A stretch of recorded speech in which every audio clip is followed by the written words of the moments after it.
Hey, what's going on, guys? Welcome back to the Wednesday video as we return to reviewing the Hasbook or the unofficial Hasbook. Now, last week we did take a week off from looking at Greenville Nash's unofficial Hasbook. So I've been noticing the last 3 weeks that the view count for these review videos for the Hasbook has been going down steadily. So I figured we'd take about a week off and then kind of recoup and then dive back into the last few weeks of this Hasbook. Now, like I said, there's only about maybe 3 weeks or so to kind of go through the last of what this book has to offer. So it's kind of foolish to stop, diving into this book.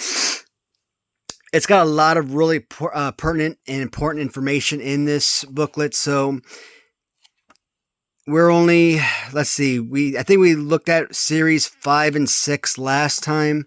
So with series 7 and 8 coming up, a lot of good figures, a lot of good important information still yet to go. And you know what? We haven't even looked at mailaways. We haven't looked at prototypes.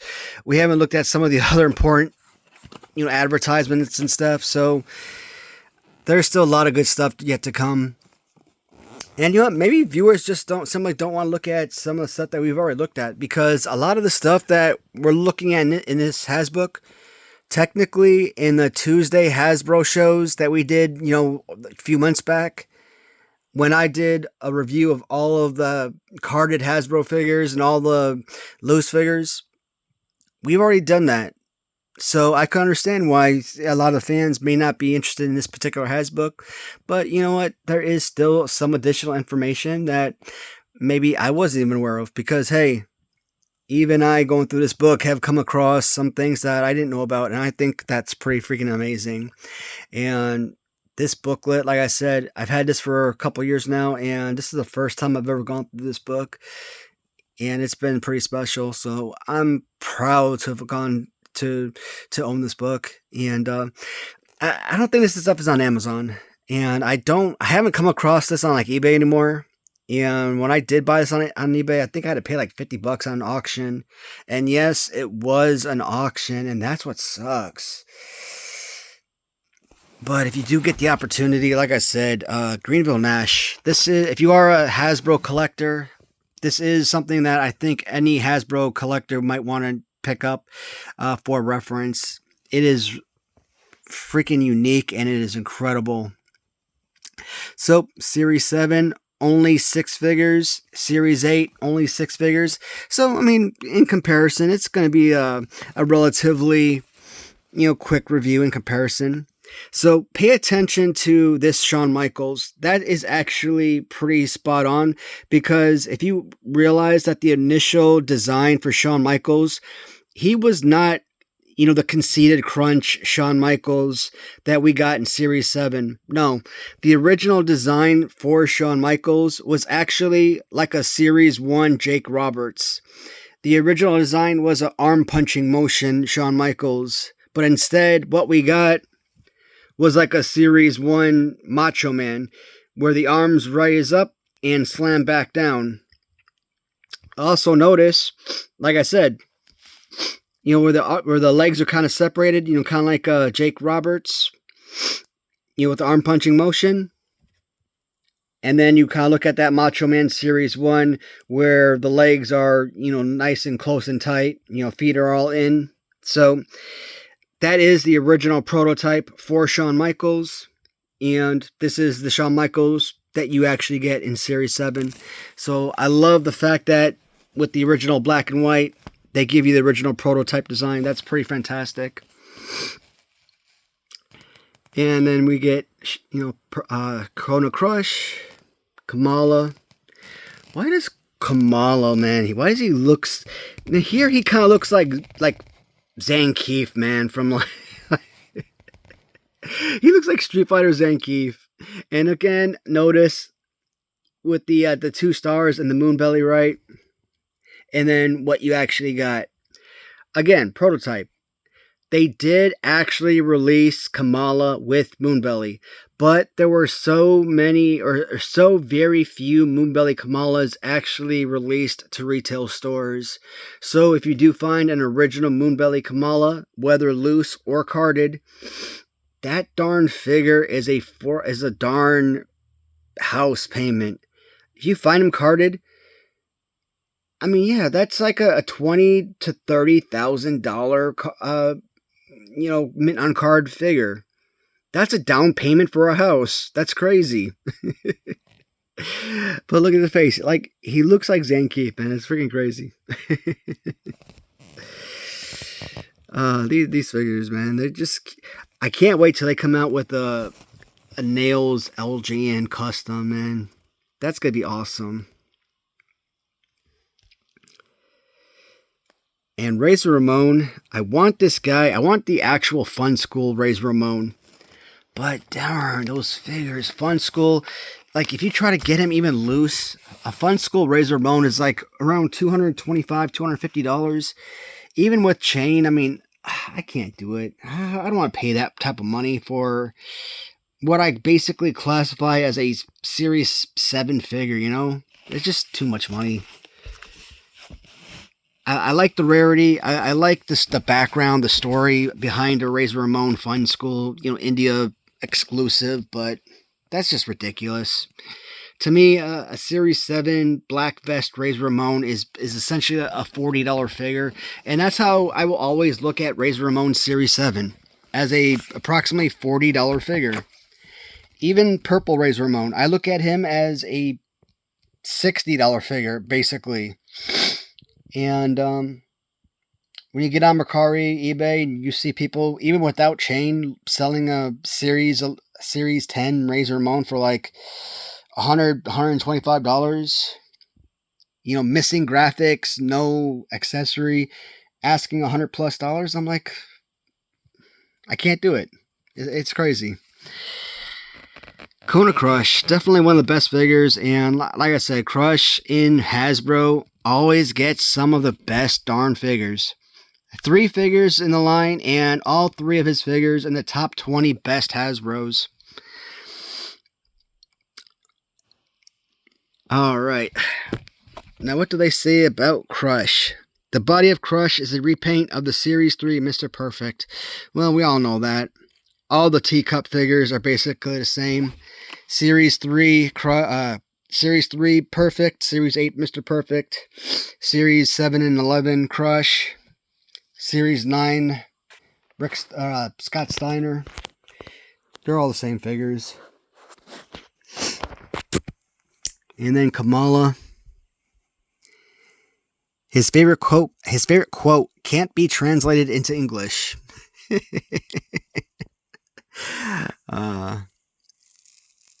So with Kamala, like I said, talked about during my Tuesday shows, during the Hasbro Tuesday shows, basically, you got to get the wrestler's permission for a lot of this stuff, right? And they weren't getting his consent to kind of utilize his designs and stuff. Yeah, he is basically, the name and the look is WWF property and what have you, but it does also it's also the wrestler property rights. So you got to get WWF permission, you got to get the wrestler's permission, and they didn't get that sign off from the actual wrestler. So how did they overwrite it without his consent? You basically got to change up the character just a little bit, and instead of having the moon belly on the chest, you put the star on the stomach. And so they started pulling the Moonbelly figure off the shelves and started releasing his figure with the star. And that's why the Moonbelly figure is so rare, and why it's, yes, it is available and on the market somewhere in the universe, but it's crazy rare, and why this is such a common figure. And hopefully they will talk about this somewhere down here. So the star on Kamala's belly was an error, as it was supposed to be a moon. Okay. This was going to be corrected for the second run of Series 7, but was canceled. Hasbro standards of the Moonbelly have been found. See page 185. Yeah, see, a lot of these, see page, etc., we're not doing that, not until we actually get to those pages. So a lot of time, you guys, when you kind of, as we've been going through these pages, I'm hoping you guys are kind of sticking with me and, waiting till we actually get to those pages later on, because I want to find out what the deal is with that. Because I know there's more to it than just simply an error, right? And I kind of gave you a little bit of an explanation, but I hope that this book goes more in detail. All right, nails. Laws mean nothing to me. This is one of my absolute favorite figures, and you know what? A very simple figure, right? Very smallish, thin. But even though he doesn't have the most graphical design to it, he's kind of like a Series 1 Ted DiBiase, right? Ted DiBiase, great aesthetic look to the figure, but he's also a very small, thin figure. The Series 1 Ted DiBiase, only because of his overall size, might be one of the worst Hasbro figures. But he's a perfect, playable figure, one of the best. But his size makes him one of the worst figures in Hasbro. Is he a bad figure? Not at all. I would say that Series 1 Hasbro of Ted DiBiase is still a top 20 worst. But Nails is arguably one of the exact same figure.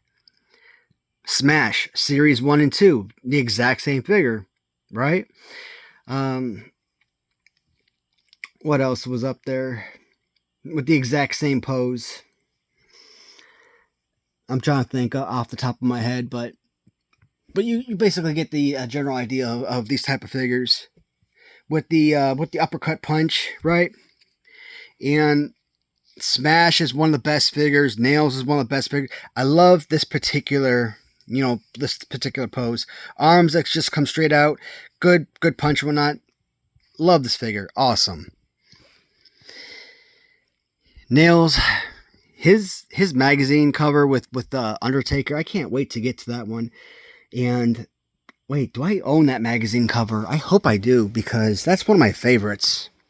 He was supposed to have this huge build-up with Undertaker, and I think he was kicked out of the WWF long before that actually happened, before he ever had a match with them. And heck, I'm trying to think if he actually even had a match with Bossman. I don't think he even had his match with Bossman, and that was supposed to be like this huge build-up. Because the man lived his dream, lived every man's dream, and choked the hell out of his boss. Oh, man. The legs of Nails are a repaint of the Series 1 Ted DiBiase figure, which we already know. Nails was no longer employed by the WWF when his figure was released. He was fired in 1992 after getting into a physical altercation with Vince McMahon. True that. And Owen Hart. Known for being one half of High Energy tag team with Coco Beware. Alright, so in 1993 Series 7, he wasn't part of the new foundation with Jim Neidhart. This actually was era of High Energy. And when you kind of look at this design, it's like, okay, because with the whole checkered theme, was this the tag team with Jim Neidhart, who has basically the same checkered design, right? So were he and Jim Neidhart tag team partners around this era? Or was this the era of High Energy with Coco Beware? That's why it was so freaking weird to kind of see this design, right? But, I mean, they basically had the exact same look. In fact, I think it was both. And I've talked about this in the past as well, where they kind of had that same, MC Hammer type look. And then, of course, Jim jumped ship to WCW, and of course Owen got injured. And later on, like who would have that whole MC Hammer type flair and could join forces with Owen Hart? Well, to put two of the smallest guys in WWF together and have High Energy, yeah, they I'm pretty sure they were fun and interesting in the ring, but Owen was a major superstar. Coco Beware, he's your bona fide jobber type. Nah. That only lasted a couple months. I mean, that was nothing to get you too excited about. All right. Owen. The torso of Owen is from the Series 3 Greg Valentine. The legs are a repaint of the Series 5 Jim Neidhart. Yeah. At the time of the figure's release, the tag team High Energy had broken up, and Owen Hart was beginning a singles run. The 93 Hasbro Toy Fair catalog prototype has the Series 5 Warlord's legs. Huh? Really? This is unusual, as the controller instructed that Jim Neidhart's legs be used. So, that is the Warlord's legs, eh? Interesting. Very interesting. So, whole mishmatch, man. Pretty much any of these guys with the right extended arm. Because, I mean, there's plenty of figures that have right extended arm, but yeah, I could see them using Greg Valentine because the only other person without clothing, you could say like maybe Macho Man, for example. Because you got like Undertaker, you got like Big Boss Man, etc., right? But then you think about the guys with no clothing. You know, Greg Valentine comes to mind, Macho Man comes to mind, etc. Razor Ramon has a vest, so on and so on. A Bart Gunn has a vest, so you think about the guys that with no clothing. So yeah, they could use Greg Valentine, but two different, both a different torso and a different bottom. So all you gotta do is swap out the head. Hasbro was notorious, man, for reutilizing body parts over and over again. And then Razor Ramon. Lately, I've been getting a couple of different Razor Ramon figures in on auction from like UK sellers, and my God, the writing, the graphics on the trunks and vest have been perfect. I think almost mint. And it sucks because like I've been trying to buy up a lot of Razor Ramon figures here in the US, right? Because I've talked about in the past, like all of these different bundles I'm trying to create for my eBay. Figures, all of the different Hasbros that come with right extended arms, and I'm trying to put that all in one bundle. Or all the figures that come with accessories and put that all in one bundle, etc. So, guess what? Razor Ramon, right extended arm. I need both a Series 7 and Series 10. So I need both figures for the right extended arm collection. And I need their accessories. I need both figures for the accessory collection. So it's not only are you paying probably a couple $100s for those two figures, now you got to buy the accessory too. Add on another couple $100s. So it's like, and then you got to try and resell those figures with accessories in those bundles and try to earn the profit on it. And it's going to be like wow.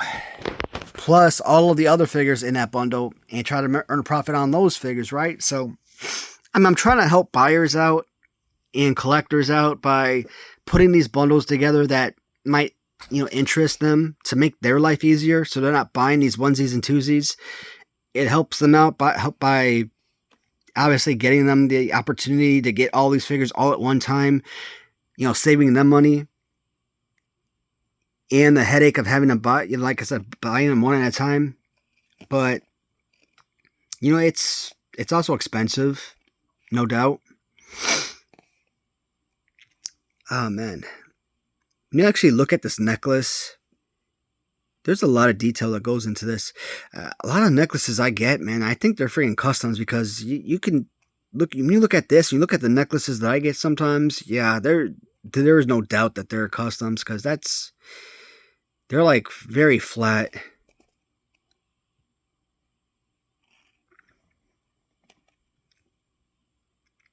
That is really beautiful on on the figure.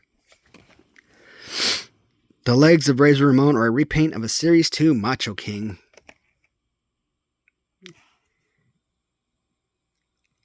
You know, I gotta check my figure because I don't think my figure has graphics on the knee pads.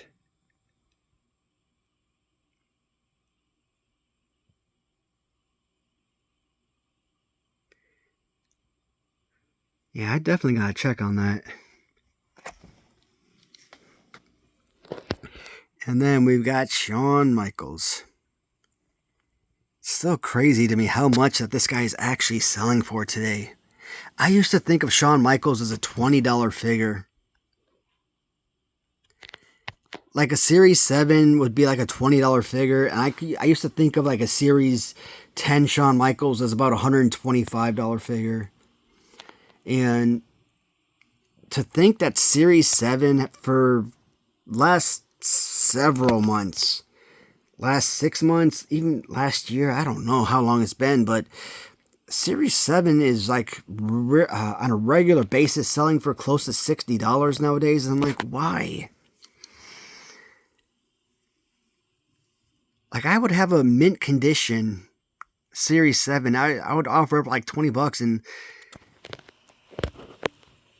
and then I see people like absolute beater Shawn. Like, there's guys on eBay right now with Shawn Michaels Series 7 with like broken arms, missing left arms, trying to get like $35, $40 for. I'm like, okay.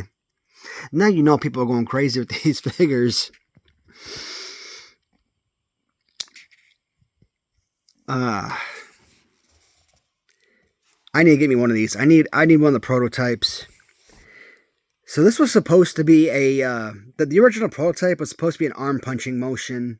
It wasn't supposed to be an arm slamming motion. It was supposed to be an arm puncher, like Jake Roberts. So this right here was different.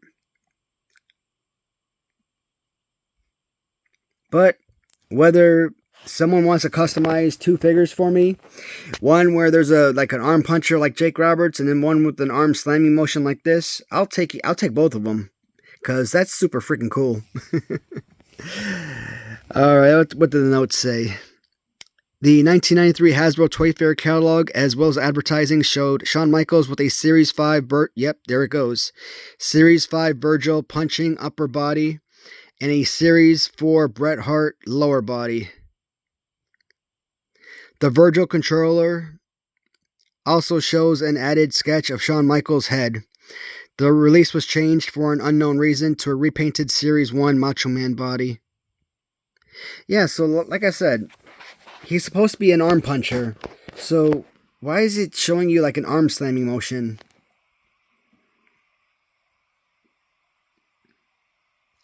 Because this isn't the Conceited Crunch, this figure here.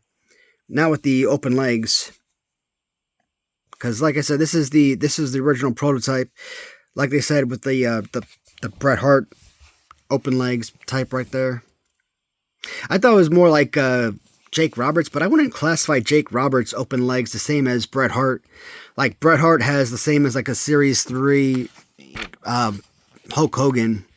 But I wouldn't put that as the same as, Jake Roberts, for example. Anyways, moving on. So that is the Series 7 was the last of 1993 release. And then 1994 is the first of the Series 8 figures. Or 1994 Series 8 starts the first of 1994's release. And because there are a couple figures here from Series 4 that were re-released in Series 8, I would probably argue, and I think I've argued when I did my Tuesday show, going over all of the carded and loose figures of Hasbro before I started the Tuesday show with LJN's Right. What did I say? I think Series 3 to me was the best Hasbro release, and I think Series 4 was second best.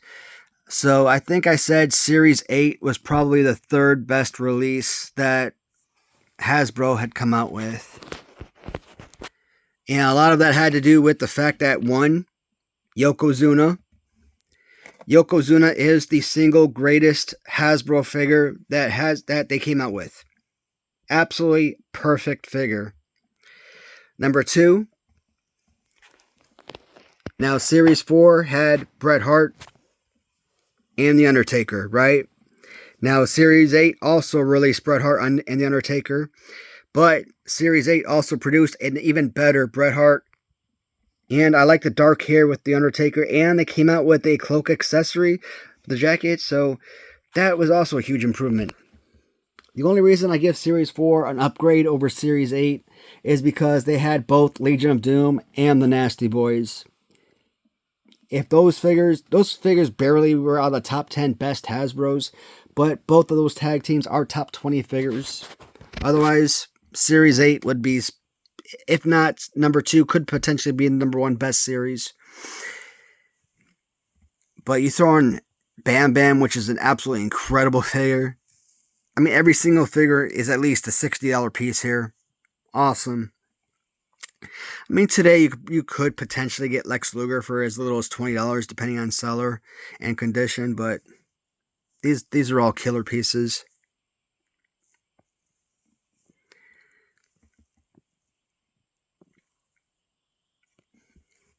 And I've talked about this Bret Hart before. Back in, what was it, 92? This was the original design for the mailaway. And I think they had like black elbow pads. Was it oh man, I always talk about it and I always kind of I talk about it and then I lose I lose that information. I think it was black elbow pads and like white wristbands, if I recall correctly. And so this was the figure. Black elbow pads, white wristbands, and on the back of the figure, there was like stars on like the butt of the pants or something. But I guess it was too time consuming, too much work or something. So they decided, to scrap that idea and re-release the Series 4 Bret Hart. And instead of putting the pink heart on the shirt, they put the purple heart.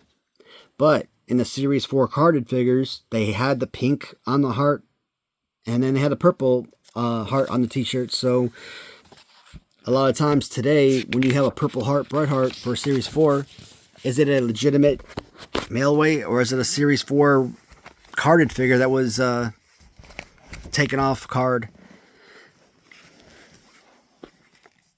So a lot of people will sit there and try and argue with you and like, oh yeah, this is a mailaway. Like, maybe it is, but you can't prove it. And I think people just see, like there's this seller in the UK, and I've showed pictures of figures he put up, and I think he's just trying to bullshit people.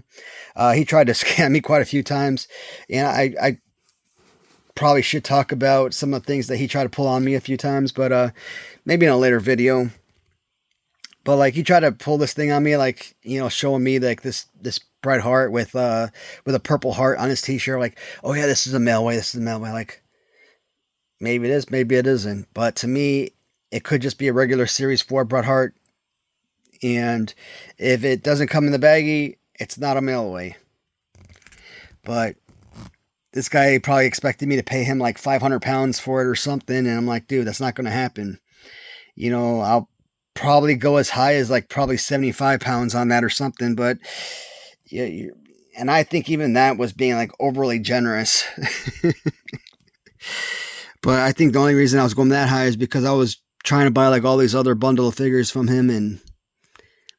But yeah, just like I said, there was a whole lot of things that were going into that business that we were trying to work out. But there was a lot that I just feel like that's like its own little video conversation. This is such a great figure. I love this Bam Bam. Like I've talked about it before. Every time I get Bam Bam, or every time I see Bam Bam on auction, I try to pick this guy up. He's like one of my favorite figures to pick up.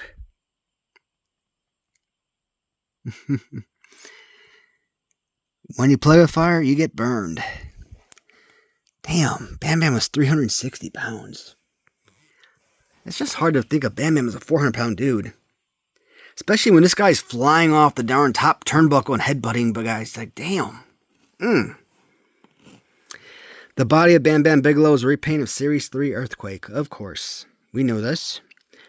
The 94 Hasbro Toy Fair catalog prototype head tattoo was blue and purple. This was simplified to just blue for the retail release. The controller was misspelled Bam Bam Bigelow. Bigelow. Now, there is actually a prototype I think I've seen on eBay. Not a prototype, maybe an error. Where if you actually look at Bam Bam, right, and you kind of see like this, flesh tone and blue on the top of his head, right? Kind of giving you that fire. There it is. That's a better view. That little fire design, right? Now there is a seller on eBay that has a design where you don't see that flesh tone on the top of his head. His entire head is just pure blue. And I'm like, so some kind of factory error where it's just, like I said, just straight jet blue, the entire head. And I'm like, that's awesome. That is the type of errors that I look for. So those type of, factory errors or prototypes and variants, I love that stuff. That's the stuff I want to add to my collection. That stuff is freaking awesome. All right. Bret Hart. I'm the best there is, the best there was, the best there ever will be. One of my all-time favorite figures ever. Now, obviously, I'm talking about the Series 4 Bret Hart, the figure that I had from childhood. But, of course, as an adult collector, the first time I've ever seen the Series 8 Bret Hart is as an adult. And starting to recollect Hasbros, or collect Hasbros. But this overall look and design, I mean, this is incredible. This is such a perfect look. Great color, graphics, design. For just one of the best figures, period. And oh my god, getting this figure carded. Probably one of the top 3, I would say. Pain in the necks. One of the top 3, top 5. Dusty Rhodes obviously is number 1. As far as the Hasbro collection goes, Bret Hart, Series 8, Undertaker would probably be the top 3. Brutus Beefcake Series 3 is definitely up there on that list. Pain in the neck, figures that you definitely want to get carded.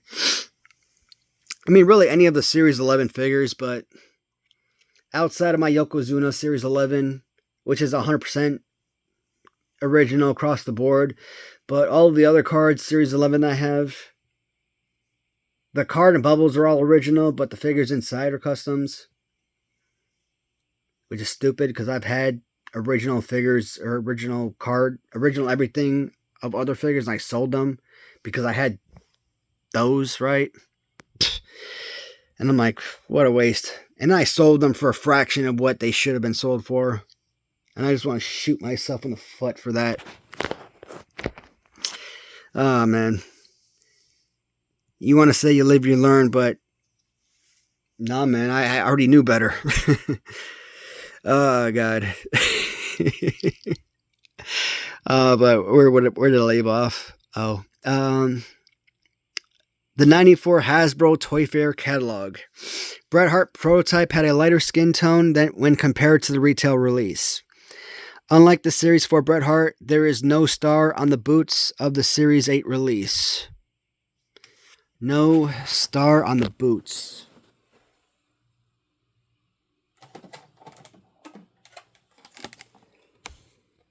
Alright, this is a Series 4. I never really paid attention.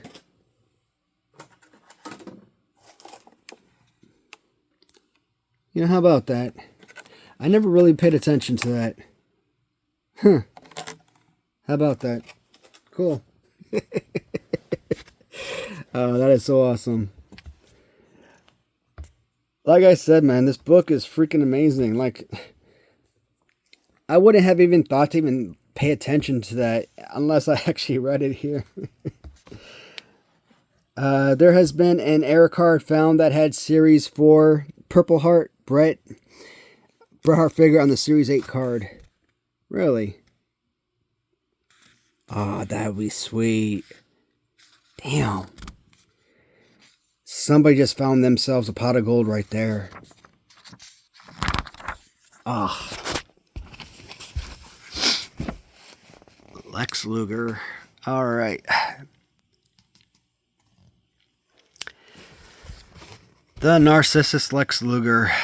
If they had just waited one more series, they could have had a Series 12, and this man could have been the All-American Lex Luger in Series 12.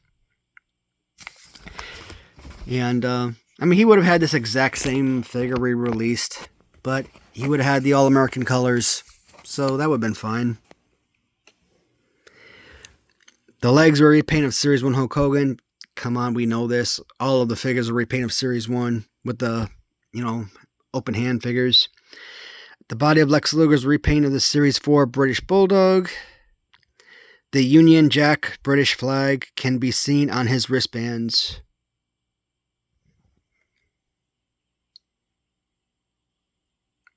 Cool. By the time of the figure was released, Lex Luger had changed his gimmick from that of the Narcissus to his USA one. Sweet. Can we see? Trying to get like up close.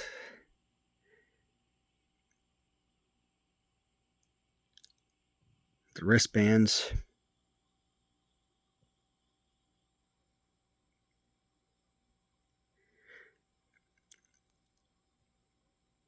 Make that out for that of the British Bulldog. And of course, Mr. Perfect.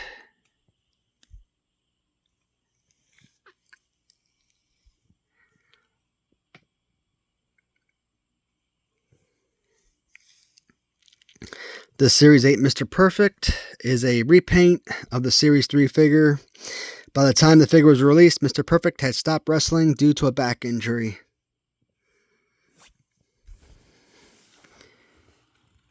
Man, everybody stops working because of a back injury. Come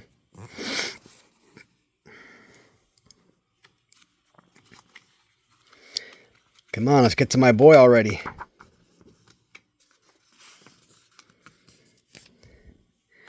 All right. One of the most important pieces of the entire collection, The Undertaker. I was watching a short TikTok video the other day that just kind of popped up on my feed. And who was it? It was Ricky Steamboat who recommended to Undertaker, you should start putting your opponents in body bags. And apparently this man thought it was a good idea. And he's like, you know what? It doesn't, depending on who you had to work with that day, they could have been like 200 pounds, they could have been like 250 pounds.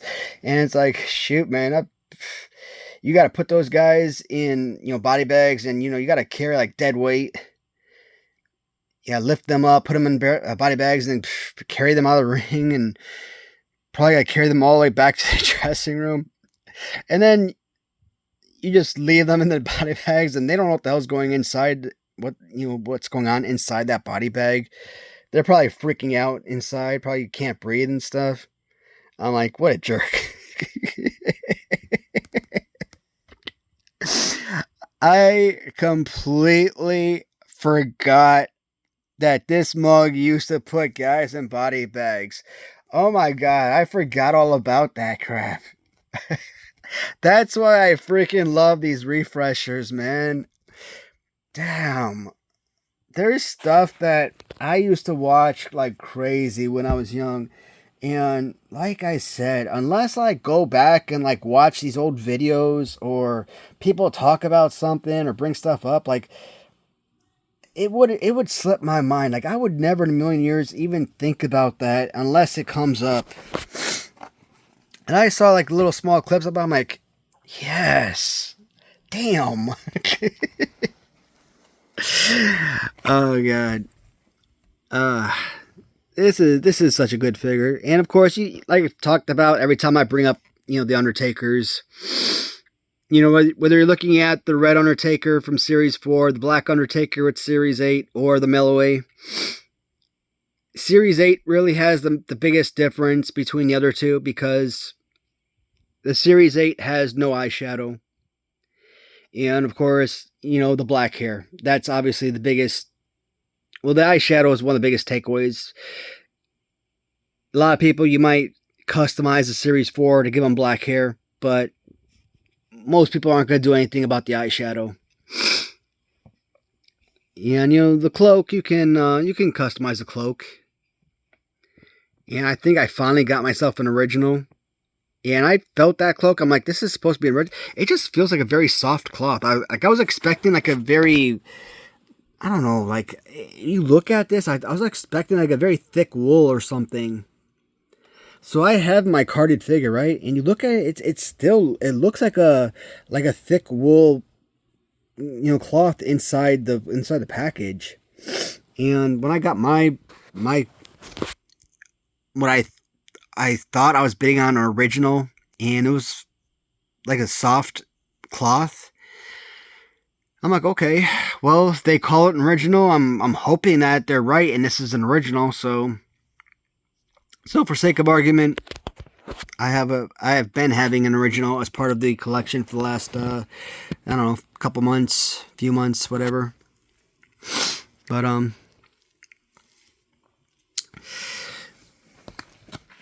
let's see what they say about the Series 8. Undertaker can be distinguished from Series 4 or the Melloway by the darker hair. The original Hasbro-made trench coat is hard to distinguish from customs. Buyers should be diligent in their research when purchasing a loose coat. That's it? That's all you got to say? Well, that sucks. That doesn't help. That doesn't help collectors or buyers out at all. I was hoping that somebody would give us something, you know, to go off of. All right, that was disappointing. Now the greatest figure ever made. Yes, I still classify Sid Vicious Galoob as my George Washington of action figures, no doubt, but I still love this figure. I still think it's one of the greatest figures. Definitely the best Hasbro, no doubt. Alright, Yokozuna. 505 pounds when he came into WWF. By the time he left WWF, he was at least 650. Oh my god. He was such an awesome dude, too. And guy was just so out of damn shape. And you know, legally, they just could not allow him to wrestle no more. I mean, not only was he a detriment to other wrestlers, I mean, he just safely could not wrestle himself. I mean, man could have damn had a heart attack and died in the ring. I mean, where did he go? Was it like, who was it? Was it Jim Duggan or someone? I think they went to Japan or somewhere. No, it was the UK. And I think it was Jim Duggan. It's like the stuff that you knew and then you just kind of forget the information. But he went with someone else and they're in like the UK and he ended up dying in a hotel room. And it was just so freaking sad. The man was like 34 years old. Just such an awesome freaking dude. Yokozuna is the only complete new mold of Series 8, as all the other figures are repaints. Yokozuna could be seen in his attire in the Super Nintendo Royal Rumble game and the Sega Genesis Super Nintendo WWF Raw game. Oh, speaking of which, I have been going out and getting all of these games. So this one I actually owned already, but I owned these games before, right? But I didn't own the box, the CIBs. So I owned video games, and I didn't own the box with manual and all that. So I've been repurchasing them, and I also went out and I bought these little cases for Nintendo games and Super Nintendo games. So If you guys are interested, I say go on Amazon and you can get these nice, awesome covers. But I'm obviously buying these because of the LJN stuff, for the LJN video games for my Tuesday shows. So I definitely wanted those for that purpose. But yeah, Raw and Royal Rumble and all that, I think those are 90s, so that was way after LJN. So those probably wouldn't be part of that show, the Tuesday show. But that should be it. That should be, yeah. I'm only going to do up to Series 8. Yep.